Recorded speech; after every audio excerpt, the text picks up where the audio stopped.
안녕하세요. 저 소리샘비비드과 이대용 원장입니다. 오늘 제가 드리고 싶은 말씀은 근감소증 있죠. 그리고 그것에 따른 수면 분절에 대한 얘기를 좀 해보려고요. 저희 병원에 오시면 BWA라고 바디 워터 어널리시스를 하거든요. 이거는 우리 인바디 검사, 흔히 헬스장 가면 하시는 검사 있잖아요. 그 검사인데 그 검사가 이제 물론 비만, 그냥 근육량 이런 것들을 체크를 하기도 해요. 저희 수면 무호흡증을 주로 하는 저희 병원에서는 비만 환자들이 많으실 거 아니에요. 그래서 그 검사를 기본적으로 좀 뚱뚱하신 분들은 시행을 하고 있습니다. 또 반면에 65세가 넘어가는 사람 환자분에게도 이 검사를 시행을 하고 있어요. 왜 그러냐면 근감소증이라고 하는 질병이죠. 질병이 수면 분절과 아주 밀접한 관련이 있거든요. 그래서 이런 근감소증이 생기면 어떤 문제가 생기냐. 첫 번째, 이제 호르몬의 불균형이 생깁니다. 우리가 매번 말씀을 드리지만 성장 호르몬이라는 게 수면에 완벽하게 의존을 하고요. 그 서파에서 많이 나옵니다. 그 맨3라고 하는 수면이죠. 근데 이제 아이들이나 청소년에게는 성장을 주로 하게 하겠지만 성인 같은 경우는 이제 세포를 재생시키거나 근육을 회복시키는 이런 역할들을 또 성장 호르몬들이 하거든요. 근데 이런 깊은 서파가 만들어지지 못하기 때문에 서로 이제 악순환을 하는 거예요. 서파가 만들어지지 않고 성장 호르몬이 나오지 않고 근육을 재생시키지 못하고 또 근육 재생이 안 되면 줄어드니까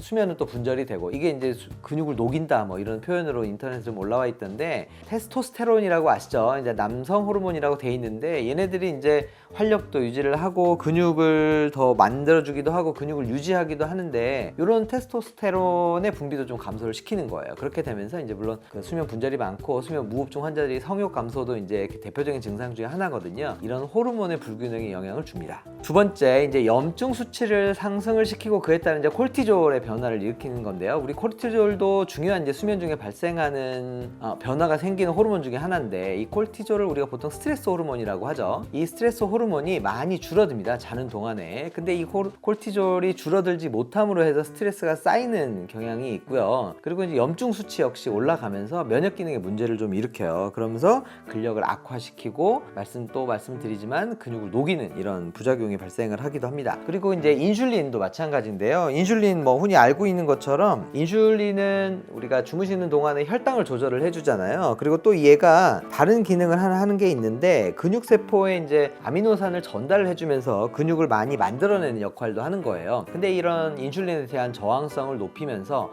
인슐린을 받아내지 못하는 거거든요. 그러면 이제 당 조절도 안 되고 근육으로 아미노산도 전달도 안 되고 이런 문제들이 생기는 겁니다. 그리고 네 번째로는 이제 반대작용도 마찬가지예요. 거꾸로 생각해 볼 수 있는 게 있어요.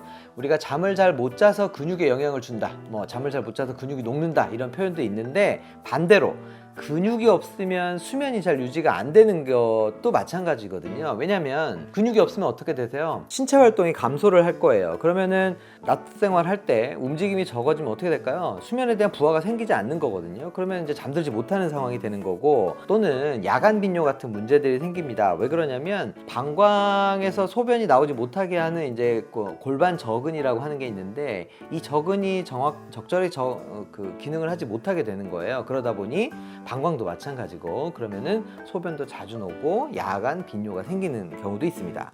추가적으로 병적인 상황들과 조금 연관성을 조금 더 설명을 해드리면 제가 이제 진료를 하는 수면 무호흡증 있잖아요. 이런 수면 무호흡증 같은 경우는 근감소증은 팔다리 근육만 해서 오는 게 아니죠. 우리가 근육이 감소를 하면 호흡근이나 상기도 쪽에 생기는 근육들도 마찬가지로 감소를 하게 되거든요. 근감소증을 질병과의 관련성에 대해서 조금 더 자세하게 좀 설명을 해드리면 우리가 근이 감소를 한다는 거는 팔다리 근육, 이렇게 외부에서 노출되는 근육만 있는 건 아니잖아요. 근데 우리가 수면을 할 때 온몸이 이완이 되는 상태가 되는데 이완이 되더라도 근육 양이 부족해진다, 근 감소가 생긴다고 하면 성기도 쪽에 있는 근육도 그렇고요. 호흡을 만들어내는 횡격막 같은 호흡근도 마찬가지입니다. 이런 근 감소가 생기면 주무실 때 이완됐을 때 많이 이완이 되는 거예요. 그러다 보면은 코골이나 수면 무호흡증에 이완될 가능성이 노출될 가능성이 더 커지는 거고요. 두 번째는 이제 불면증인데, 불면증 같은 경우는 아까도 말씀을 드렸지만 낮 동안에 활동이 그렇게 낮아지게 되면요, 에너지 소모가 줄어드는 거잖아요. 그러면은 밤에는 졸음이 유도가 되는 아데노신이라고 하는 신경전달 물질이 쌓여야 되는데, 여기에 대한 뭐 기량 자극을 하는 게 뭐 카페인이라고 제가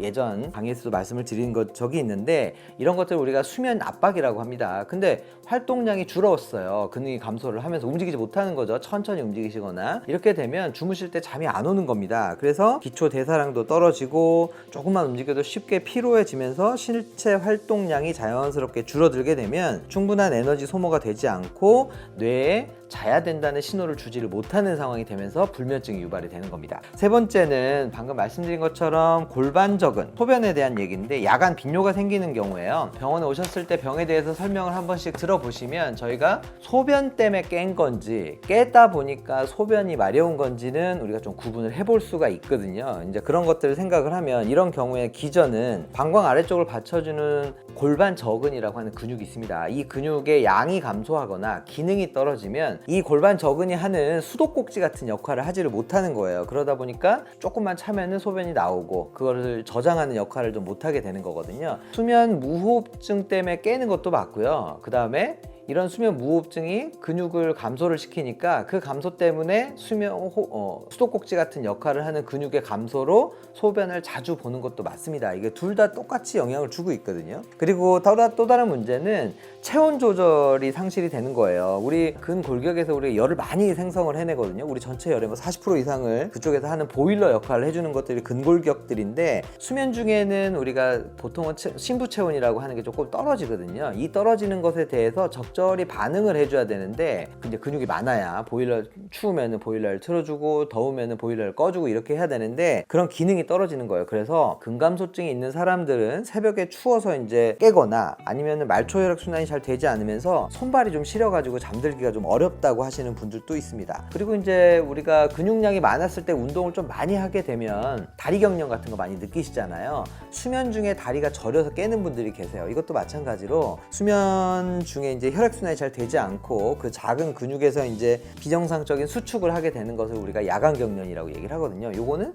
수면을 자주 깨우는 역할도 하고 수면을 잘 들지 못하게 하는 역할도 하게 되는 겁니다. 그래서 결론적으로 우리가 해결책으로 생각해 볼 수 있는 거는, 노화에 따른 근감소증을 줄일 수 있는 방법은 몇 가지를 좀 제시를 하면, 낮 생활할 때 하체 운동을 좀 하세요. 이게 근육 운동하고 걷기하고는 조금 다를 수 있거든요. 실제로 근육이 만들어지게 하려면은 하체 운동을 좀 많이 하셔야 됩니다. 그리고 근육을 만들어내는 데 있어서는 단백질이 대단히 중요하거든요. 그래서 단백질 섭취도 좀 늘려 보셔야 될 것 같고요. 그리고 이런 수면 환경을 개선하는 것도 대단히 중요해요. 적절한 시간에 적절한 양만큼, 그리고 적절한 환경에서 주무시는 것을 지속적으로 훈련을 하셔야 좋은 수면, 그리고 근육의 감소를 방지하고 그 근육을 늘리면 수면에 대해서 좋은 수면을 또 담보하게 되는 거거든요. 이런 식으로 선순환 구조를 만드시는 게 가장 좋을 것 같습니다.